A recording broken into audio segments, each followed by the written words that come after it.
Ever been on a date and then you see you're so obsessed with their physical looks that you somehow seem to skip what they are about, and when they open their mouth something else comes out which you never expected? What is that about? Is there something in astrology? Is there something in the chakra system? Is there some conscious way of relating to this whole thing called intimate relationships, beginning with dating? Welcome to my channel, where we will take a look at conscious relating. This is the best I could come up with. Conscious relating as in you're consciously doing something rather than just being enamored by some person, okay? And you're trying to relate. Why I call it relating rather than relationship is relationship becomes static, and nothing is static in this world, in our world, okay? Everything is dynamic. Everybody is changing all the time, and we'll keep unpacking layer by layer what this means. As you can see the figure, human figure on the left, everything on the left side is about the chakra. That system also we'll unpack. And everything on the right side is the astrological houses they stand for. And what are we trying to get to finally? What's the goal here? That those 6 qualities you see in the human being: understanding, compassion, love, knowledge, balance, and beauty. This is the new human being model. If you don't know, I'll link it up for you in YouTube. If you're listening on my podcast, you can listen and watch as well on YouTube channel. Let's get to it. So you meet someone interesting. You had a couple of chats with them, you're dating them, you're meeting at a restaurant. Let's just create a scenario here. And you need to get beyond the obvious. Those are the points I have noted for this video. Just 3 or 4 points, not much. Stay with me. Beyond the obvious looks. You need to get beyond the obvious looks, beyond the face, beyond the body, beyond the features, which is the first house. By the way, you will notice this. That's the most predominant in a person, is what the person looks like. The physical face first of all, and then the rest of the body. So the ascendant, as you speaking astrologically, will look at everything from head to toe. And this is the most dominant energy. It cannot be ignored. That's what we call it physical attraction part. That's what we call it chemical reaction part. Remember the Tina Turner song? What's love got to do with it? I love that one. She's so true in that, right? This is very strong in everyone, cannot be ignored. Since it's the rising sign, speaking astrologically once again, it's the rising sign, so it looks at everything about a person physically, from head to toe. Fingernails, everything, right? It'll look at everything. So, but you need to get beyond the obvious, otherwise what they are about you don't know until they start speaking, about themselves. So what is the second step? You need to get to the second house. Let's see what the second house is. Well, second house is in the same place as the first house, astrologically speaking again. Second house stands for what? It's the expression, sight, voice, speech, singing, taste, touch, smell. Okay, just to rewind a little bit there. The first house is ego, as mind, face, complexion. You're enamored with the complexion of the person, how good looking they are, or how handsome the person is, or how beautiful this person is, right? You look at the ears, their nose, the mouth. You're enamored by all of this. It's a part of the process, but you can't stay stuck in the first house. Seriously, folks, if you're dating, you need to know this, okay? And you need to get from the first house to the second house, meaning I might be gifted with a nose, eyes, ears, and whatnot. These are just physical organ part. The second house stands for the expression of those things, expression of voice, of sight, of all the 5 senses that are in the head, right? So that brings us to point 2 over here, checking the expression. Now, what do I mean by this? What you can do in the dating in the early days, you can check the timbre of their voice, tone and expression. What kind of expression do they have? What kind of voice do they have?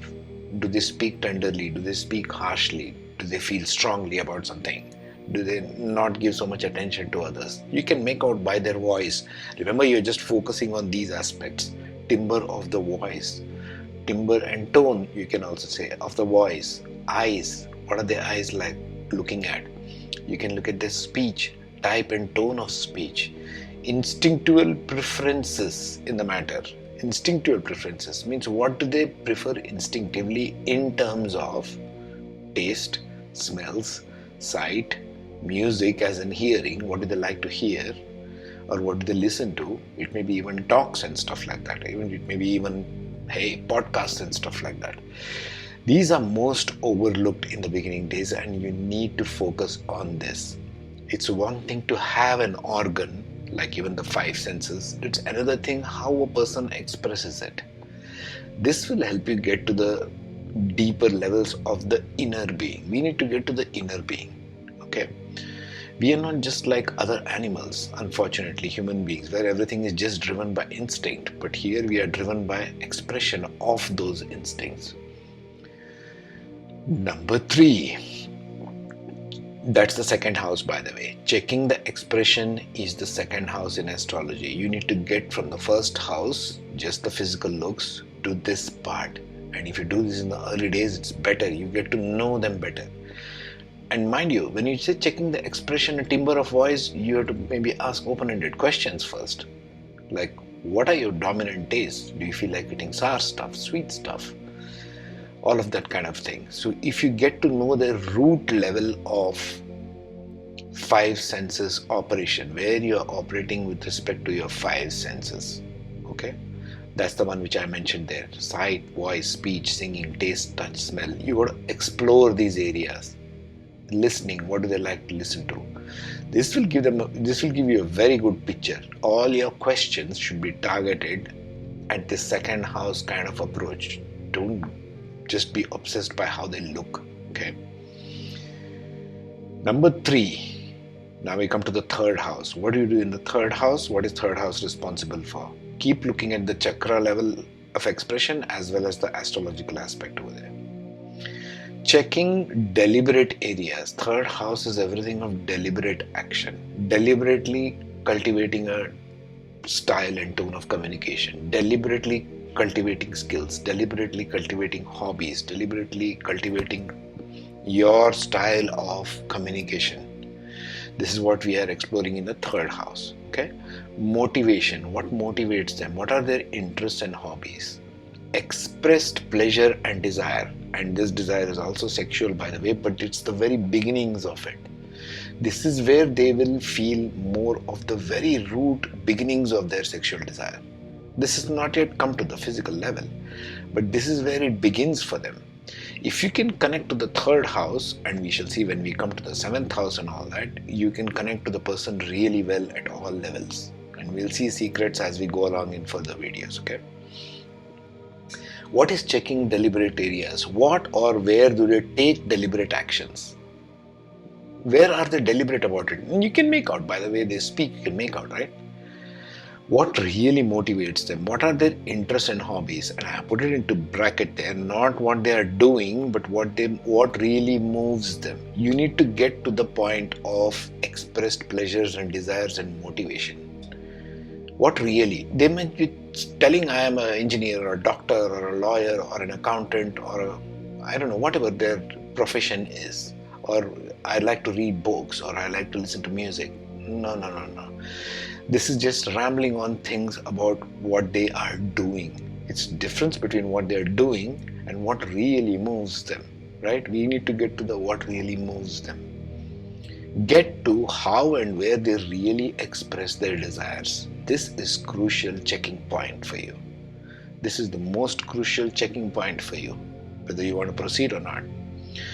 Even sexual desire will connect to this later. We will see this later. We have to unpack this piece by piece, otherwise it will become too much to handle at one shot. Too much information, okay?